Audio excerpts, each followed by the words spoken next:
Let me welcome members of the press to the first press briefing for 2022 of the Bankers Committee. I decided to lead this press briefing today because it was thought fit that the main kernel of the discussions at today's Bankers Committee, which borders on how to deepen the Nigeria's banking system, broaden the base of the Nigerian economy through non-oil export stimulation, that the press briefing on this subject should be led by me. So, ladies and gentlemen, let me say good afternoon and welcome to the Central Bank of Nigeria. I have decided to personally lead this press briefing today following a 364th Bankers Committee meeting which just ended, in order to give you updates on recent economic developments and provide you with factual updates about the positive outcomes of the various intervention programs we introduced at the onset of COVID-19 and our new initiatives in Nigeria's foreign exchange market. We also intend to update everyone about the decisions we have taken to ensure that we continue to strive to attain our mandates as set out in the CBN Act of 2007. In order to do so, let me first give you a brief background and context of our decisions today. Prior to the onset of the COVID-19 pandemic, the Nigerian economy was in a positive growth trajectory. We had witnessed 12 consecutive quarters of positive growth, along with significant foreign capital inflows into the country due to improved fundamentals of the Nigerian economy. Unfortunately, the onset of the pandemic caused unprecedented social and economic consequences across the world.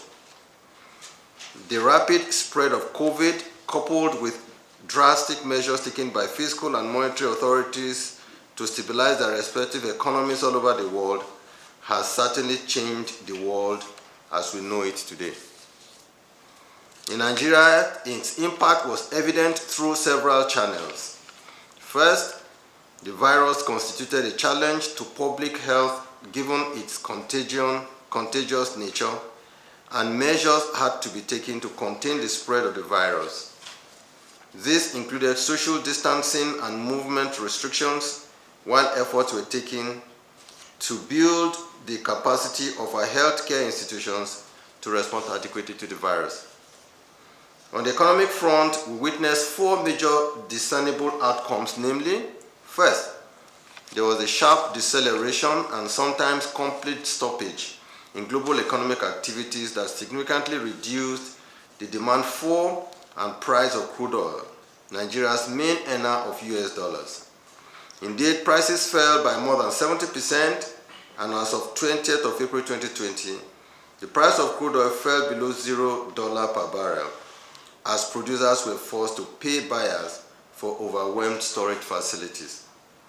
Second, given that no one knew the depth or duration of the pandemic, many foreign investors withdrew massive amounts of funds from emerging markets and reinvested them into safe havens such as the US Treasuries and gold. The Institute of International Finance estimated that investors withdrew over $100 billion in emerging market portfolio equity and roughly $20 billion in emerging market portfolio bonds in the wake of the pandemic. And thirdly, diaspora remittances fell significantly. This is understandable because to the extent that COVID-19 led to significant job losses in many advanced economies, diaspora remittances also suffered commensurate reduction in inflows into Nigeria. All these factors jointly explain the heightened pressure on the currencies of major emerging market countries, including Nigeria. The final challenge we faced as the country was major disruptions in global supply chains, as countries sought to ensure that they had sufficient essential materials for their local market relative to their export market. We witnessed countries like India, Vietnam, and China put in place restrictions on export of food and drug items. Expectedly, these difficulties led to a contraction of the GDP and an uptick in inflation in 2020, with inflation exacerbated by the increase in VAT rate, exchange rate adjustment, and seasonal food supply shocks due to the onset of the farming season and other structural bottlenecks. Faced with these challenges, the Central Bank of Nigeria had to contend with balancing the need to increase spending to support the economy with additional measures to prevent an undue spike in inflation and heightened pressure on our exchange rate. After a careful analysis, we decided to support growth by taking unprecedented measures to prevent the economy from going into a tailspin. Our first objective was to restore stability to the economy by providing assistance to individual households, SMEs, and businesses that had been severely affected by the pandemic as well as by the lockdown measures. Some of the measures include A, the one-year extension of moratorium on principal repayments for CBN interventions, B, reduction in MPR from 12 to 11%, 12.5 to 11.5, reduction of interest rate for CBN intervention loans from 9 to 5, creation of 300 billion naira targeted credit facility for affected households and small businesses, creation of a 100 billion intervention fund in loans to pharmaceutical companies and healthcare practitioners. F, a creation of a research fund which is designed to support development of vaccines in Nigeria. G, the creation of a 1 trillion naira facility in loans to boost local manufacturing and production across critical sectors. And H, introduction of policies and programs to boost diaspora remittance. Ladies and gentlemen, to date, the CBN, working with our deposit money banks and participating financial institutions, has granted over 3 trillion naira in intervention loans that have undoubtedly been one of the critical ingredients for our economic recovery and employment generation. Specifically, under the Anchor Borrowers Program, we have disbursed 948 billion to 4.78 million smallholder farmers who cultivated 5.2 million hectares of farmlands across the country, thereby creating 12.5 million direct and indirect jobs. Under our targeted credit facility, which was meant to help households and businesses that suffered significant losses during the pandemic, we have disbursed 368.79 billion naira to 778,000 beneficiaries, comprising 648,052 households and about 130,000 SME businesses. We have also disbursed 1.45 trillion naira to 337 large real sector projects in agriculture, manufacturing, services, and mining under our real sector support facility. In healthcare, 122 major healthcare projects have been funded to the tune of 115.36 billion. These healthcare interventions went to 31 pharmaceutical and 91 hospital projects. These interventions helped to support acquisition of 59 magnetic resonance imaging scanners (MRI), 42 computer tomography (CT) scanners, and 4 oncology screening machines. For the AXMIX program, which caters for small and medium enterprises in the agribusiness space, a total of 134.63 billion naira has been released to 37,571 SME projects, out of which 67% were directly in agriculture-related projects, 22.5% were in services, while the balance were in fashion, IT, and related subsectors. Under the Nigerian Electricity Stabilization Facility, a total of 229 billion naira has been disbursed to 9 discos to help cover their financial obligation to upstream market participants. These interventions have helped in significantly improving liquidity in their ecosystem and increased electricity generation from 4,000 megawatts in 2020 to over 5,000 megawatts in 2021. The bank has also released 47.8 billion naira to 10 discos under the National Mass Metering Program for the procurement of 858,026 electricity meters. Because of these disbursements, the revenue collection for discos increased significantly to over 69 billion naira as of December 2021. It is important that I went through these numbers painstakingly to show that the problems we faced as a nation do have solutions as long as we work objectively to understand them and dispassionately to solve them. It is obvious from the foregoing that the impact of these measures helped the country make the fastest recovery from recession ever recorded and change the trajectory of inflation to an 8-month downward spiral. These policies and measures also helped to a significant improvement in diaspora inflows from an average of $6 million per week in December 2020 to an average of over $100 million per week in January 2022. Ladies and gentlemen, with these results and having embarked on these for 2 years, the CBN will be reviewing these intervention programs going forward to ensure that they continue to achieve the desired results. Indeed, the lessons we have learned from this crisis have been invaluable in helping us with serious introspection with a view to finding long-lasting and homegrown solutions to these perennial problems. Although interest rates on our various intervention facilities were expected to revert to 9% effective March 1, 2022, we are announcing that the rates will remain at 5% for another year in view of the promising trajectory we have established in economic growth and job creation.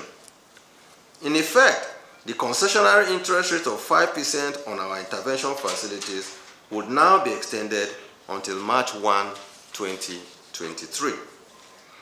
As regards the foreign exchange markets, for example, on the inadequacy of FX supply and constant pressure on the exchange rate, we believe that the lessons we have learned from our policies on remittances can be applied in improving some aspects of our FX inflow into the country.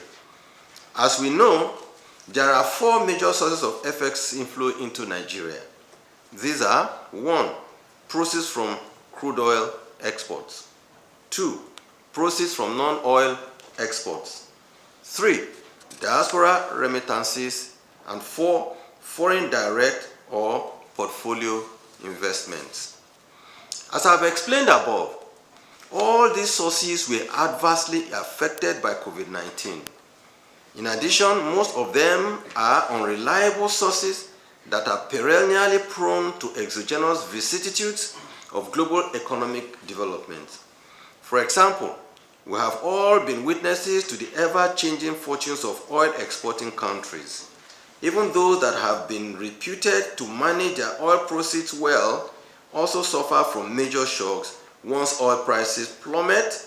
In order to avoid these sudden adjustments to our economic life, we need to focus as a nation on strategies that can help us earn more stable and sustainable foreign exchange inflows into our country.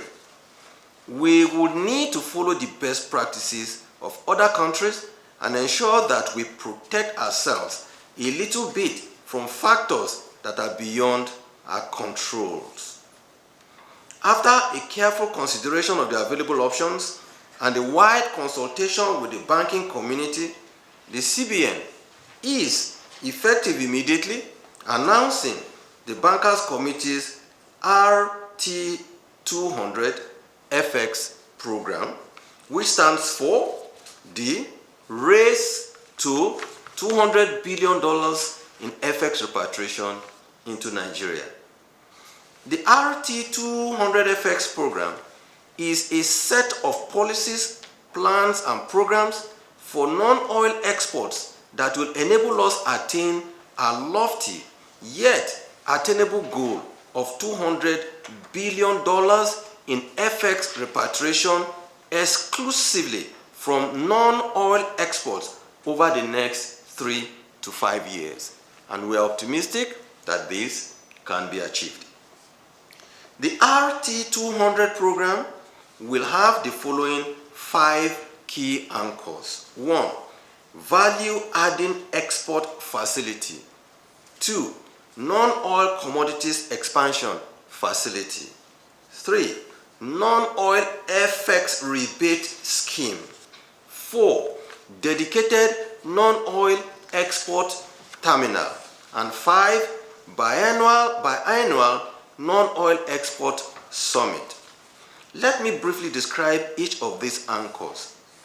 The value-adding export facility will provide concessionary and long-term funding for business people who are interested in expanding existing plants or building brand new ones for the sole purpose of adding significant value to our non-oil commodities before exporting same abroad. This is important because the export of primary and processed commodities does not yield much in foreign exchange. In Nigeria today, we produce about 770,000 metric tons of sesame seed, cashew, and cocoa. Of this number, about 12,000 metric tons are consumed locally and 758,000 metric tons are exported. The unfortunate thing, though, is that out of the 758,000 metric tons that are exported annually, only 16.8% is processed. The rest are exported as raw sesame, raw cashew, and raw cocoa, thereby giving Nigerian farmers an infinitesimal part of the value chain in these products. For example, the global chocolate industry is valued at about $130 billion. Of this amount, Cote d'Ivoire, Ghana, and Nigeria account for more than 72% of global cocoa exports. Yet, because we mainly export raw cocoa beans, Cote d'Ivoire gets or earns $3.6 billion annually. Ghana generates $1.9 billion annually, and Nigeria generates about $800 million annually from an industry that is worth over $130 billion. In contrast to West African countries, Belgium accounted for 11% of global chocolate exports in 2019 at a value of $3.16 billion. Similarly, Germany's chocolate export were worth $5.14 billion in the same year. These numbers are the same for other commodities as well. Therefore, given these alarming disparities between exporters of raw commodities and exporters of semi-finished or finished products, we believe that the value-adding export facility is a first step to getting back some of this foreign exchange that we rightly deserve. Indeed, we expect that this facility will also accommodate the demand of our youth population who are already adding value in using e-commerce and online methods for the provision and export of software, financial services, financial technology, Nigerian fashion and attires, and the likes. As long as these exports are captured from NXP and the FX proceeds are repatriated and verifiable by the CBN, we will accommodate such businesses under this facility. The second facility we announced is the non-oil commodities expansion facility. This facility will also be a concessionary facility designed to significantly boost local production of exportable commodities. This facility will be designed to ensure that expanded and new factories that are financed by the value-adding facility are not starved of inputs of raw commodities in their production cycle. A massive boost in the production of such commodities will also help dampen and moderate the prices of these commodities so that the expected increase in demand for them does not become a pressure point for aggregate prices in the market. In order to maximize the potentials and impact of this facility, we will replicate what other successful export-based economies have done by first prioritizing and targeting certain commodities. We will create a geographic prioritization of crops across the country to achieve production efficiencies through the development of special areas that will cater to specific commodities. Since sustainable foreign exchange earnings are dependent on national competitive advantage, a prioritization framework based on crops which Nigeria is best suited to produce will be essential. Today, we are also announcing the introduction of the non-oil FX rebate scheme, a special local currency rebate scheme for non-oil exporters of semi-finished and finished produce who show verifiable evidence of export proceeds repatriation sold directly into the I&E window to boost liquidity in the market. Analogous to the Naira for Dollar scheme, which has helped boost remittances from only $6 million per week to over $100 million per week, we shall establish the modalities for granting a rebate for each dollar that non-oil export proceeds that an exporter sells into the market for the benefit of other FX users and not for funding their own operations. Although this rebate program is with immediate effect, the detailed guidelines of this scheme will be communicated latest next week. Our plan is to graduate the percentage of the rebates depending on the level of value addition into the product being exported and for which FX is repatriated into Nigeria.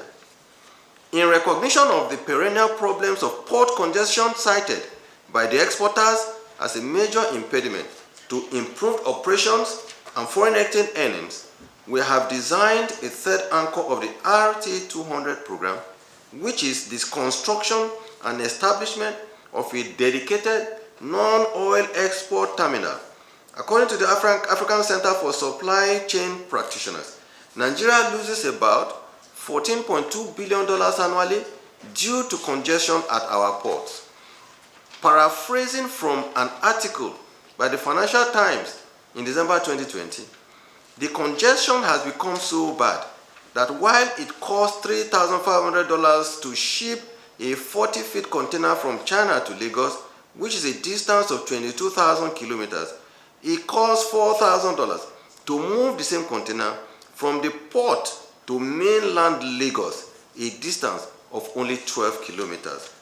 During our stakeholder engagements with the various segments of exporters, we heard several heartbreaking accounts of how containers spend several months in the ports just waiting to be shipped, resulting in loss of perishable goods or well-established foreign customers. If we are to reach our goal, if we are to attain our goal of $200 billion in non-oil exports, then we can neither ignore nor wish away this problem. We must confront it head-on and provide a solution. That is the reason we are today throwing a challenge to all state governments that have existing ports and are willing to partner with the Bankers Committee to establish not only a dedicated export terminal, but also the entire ecosystem of a world-class infrastructure needed for non-oil exports out of Nigeria. Over the next 3 months, Bankers Committee will be collecting and analyzing detailed proposals from interested state governments in order to decide which one we could partner with. The Bankers Committee will be arranging a significant part of the financing that will be needed for this port, while the selected state governments will have responsibilities that will be spelled out in due course. What we're saying here, we will be approaching state governors that have port facilities or want to build port facilities. Because we are determined to set up dedicated export terminals in the country. Yes, seaport, and also we're also aware that some dedicated airport terminals are also being built. We would like to partner with them, but we are not going to limit it to just one. We would like to see those terminals compete with themselves. So we are looking at not less than about two or so, or three, so that they can compete, because we must ensure zero tolerance for export of items out of the country, whether they are perishable or non-perishable. We believe that this dedicated port will be capable of creating over 100,000 direct and indirect jobs, and will provide a huge boost to our quest for significant improvement in non-oil export earnings in Nigeria.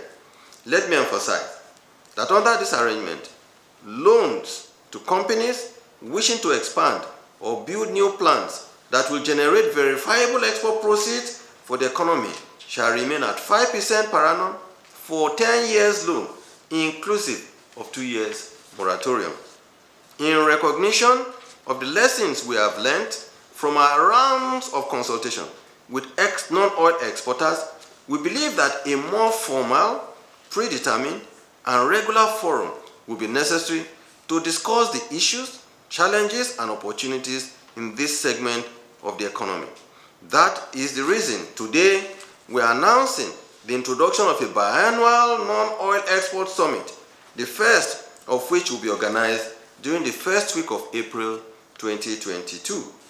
This summit will bring together all the relevant stakeholders in the export business, including bankers, customs officials, Nigerian Ports Authority, the Nigerian Export Promotion Council, clearing agents, cargo airlines, shipping lines, logistic companies, insurance practitioners, and etc.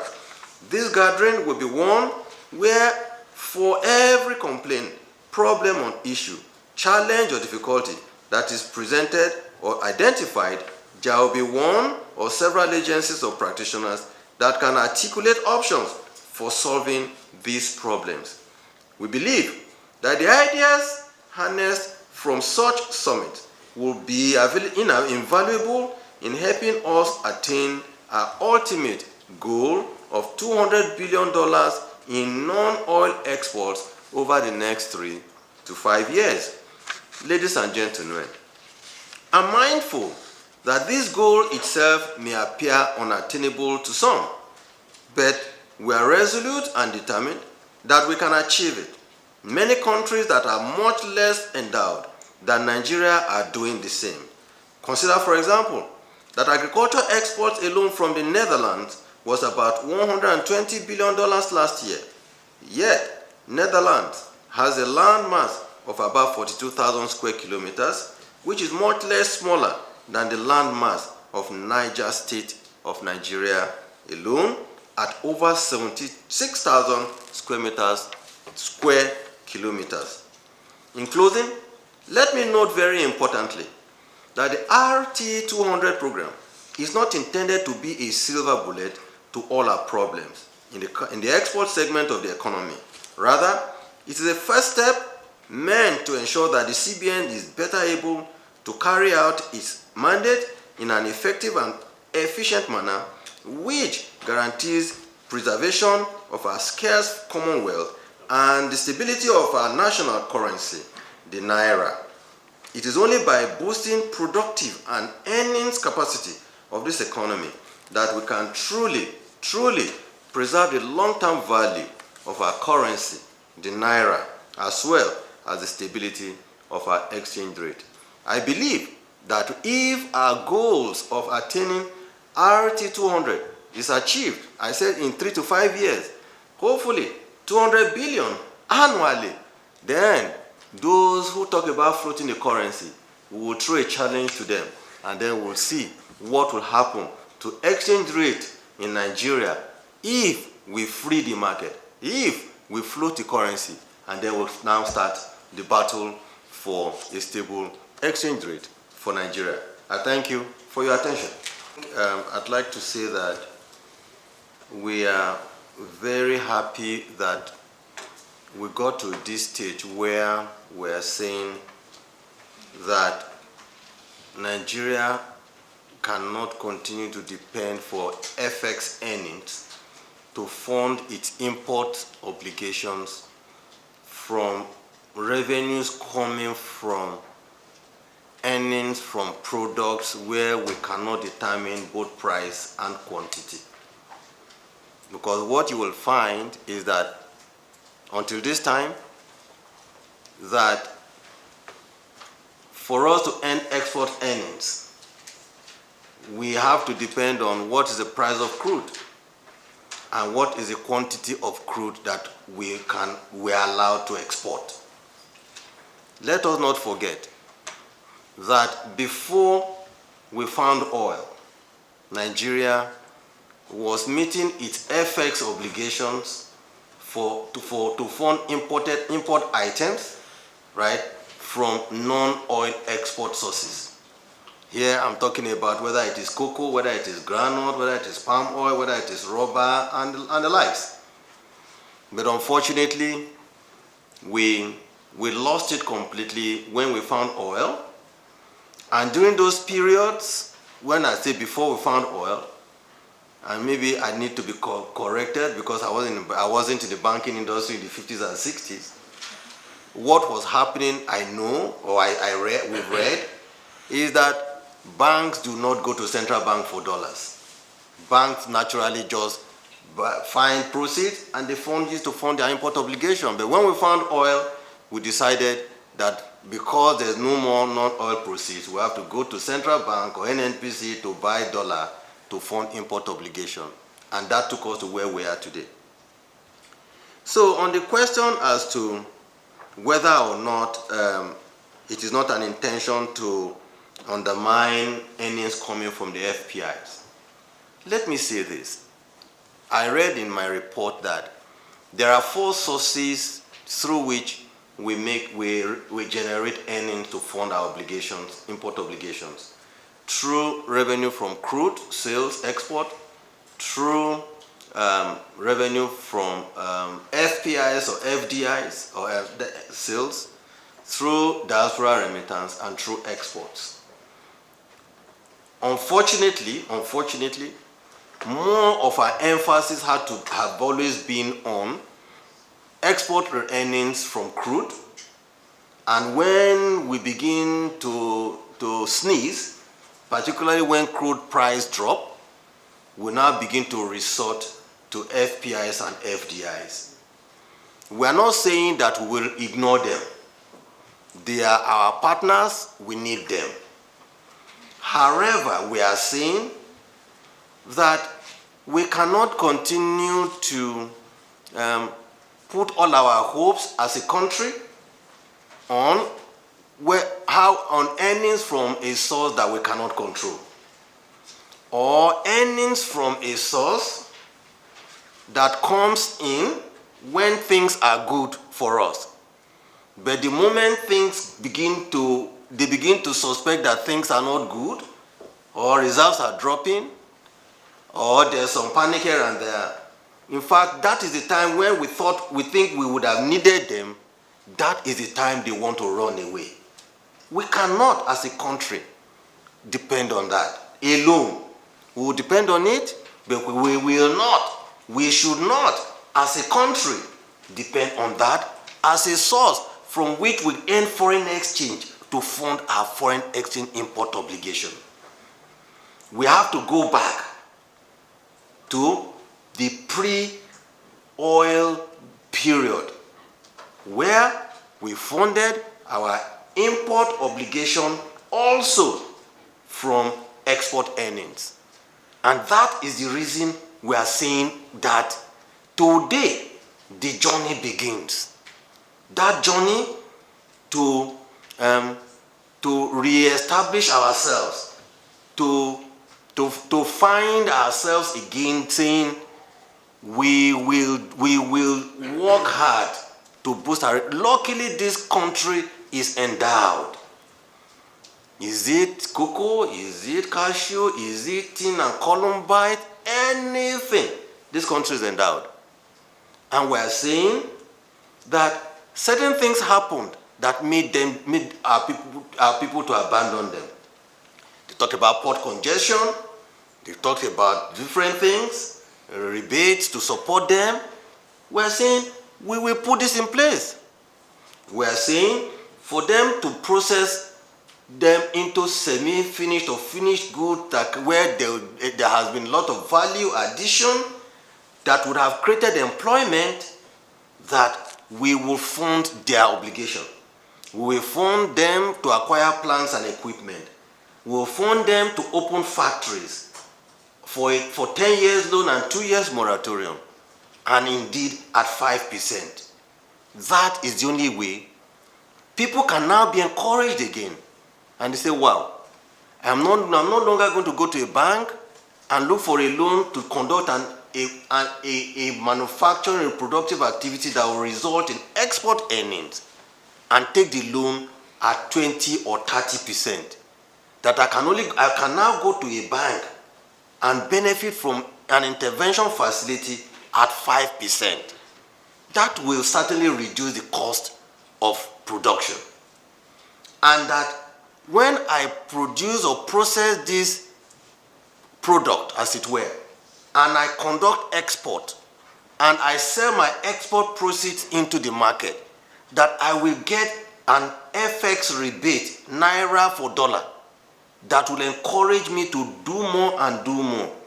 Gentlemen and ladies, I am optimistic, because if you look at it, if you go to a London market today, you go to a market in US, you go to a market in South Africa, you find even our own groundnut, cleaned groundnut, right? You will find chin-chin. They call it chin-chin, right? You will find it in a store.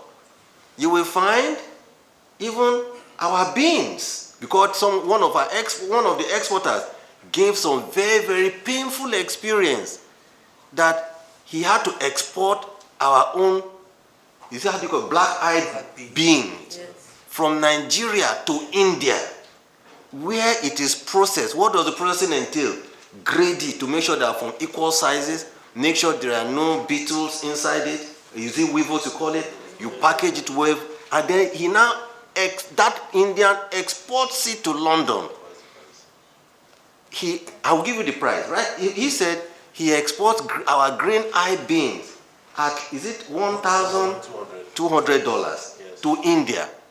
But from India, after it is graded, prepared and packaged, it is exported to London at $3,500. What a loss to a country. That is what we are saying. That we should not allow our country to miss out from these brilliant opportunities. What does it do? This will create more jobs for our people. A lot of people can now go to farm. They can grow them. They earn money from it. Others will take it up from there. Logistics and transport it. Others will take it from there, process it and export it and earn dollars. That is how to grow a country. That is how to grow an economy. That is how we can do things well for our country, and all of us will be happy that we are witnessing prosperity in our country. That's what we are saying. We are determined to do this, and that is why we are saying it is a journey that starts today. And we will need the cooperation and support of everybody to see to it that we achieve this goal. So it's not intended to say whether we are trying to say FPIs, they are not important. Everybody is important. But we want to be sure that we are in control of our destiny as a country. Listen, we have always said it, even under our 100 from 100 program, that, or even some of our large-scale Naira intervention programs we have real sector, that if you want to expand your plant, where even raw materials is essentially almost entirely available locally, you want to import your plant and machinery, we will give you all the foreign exchange you need to import the plant. Because we know that when we give you the foreign exchange to import the plant, it is probably going to be like one-off. And after that, we now begin to generate that same effect that we use to import you. We generate exponential volume of that effect to fund other people's obligation. That is the idea.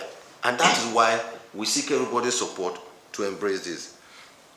He says, the same Tribune, Trust, will this export drive not rob of local demand for export of this? No. Yes, what you are saying is, if we're encouraging people to export, what happens to local market? No, it doesn't happen that way. As long as we remain focused, what this should do is to say it creates market opportunities for us. And how do we support that opportunity? We support that opportunity by saying, go and take a loan. Is it Anchor Borrower Program? Loan. Is it a loan through the bank where we are importing plant and equipment? Is it all forms of loan? We have different types of intervention that you can benefit from.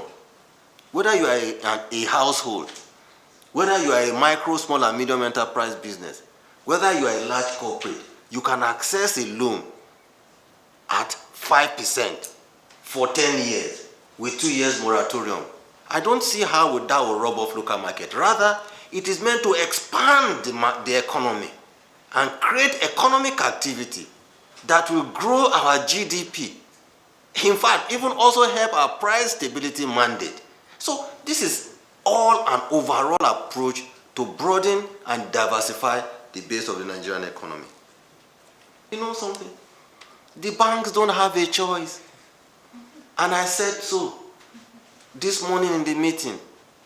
I said, the era is coming to an end when you, because your customers need $100 million demand for foreign exchange, or $200 million, you want to pack all the dollar and pass it to CBN to give you dollar. It is coming to an end because, and I've told them at the meeting, before or about latest end of this year, we will tell them, don't come to central bank for foreign exchange again. Go and generate your export proceeds. Fund people who want to generate export proceeds. When those export proceeds come, we will fund them at 5% for you. Yeah? When those export proceeds come, they will earn rebate. That's how we can help you. Then when those proceeds come, sell those proceeds to your customers that want $100 million or $200 million. But to say you will continue to come to central bank to give you dollar, we will stop it. We will stop it. So they don't have a choice because it is their bread and butter, right? FX, import, export, funding LCs and all that is their bread and butter. We're saying we will give it, pass it back to them, and they just have to work. Or maybe if they are lucky, it's okay. You want to come to CBN, you will only come to CBN maybe when we see the record of export process you have generated. It's okay, we'll give you 10% of it. We'll give you 5% of it. So what does that mean? You must go and join the race to build your foreign exchange from your export customers to generate FX to fund your import customers. That's all. And that's the best I can do to help them. I give them rebate. The best I can do to help them, I do intervention at 5%, 10 years, 2 years moratorium.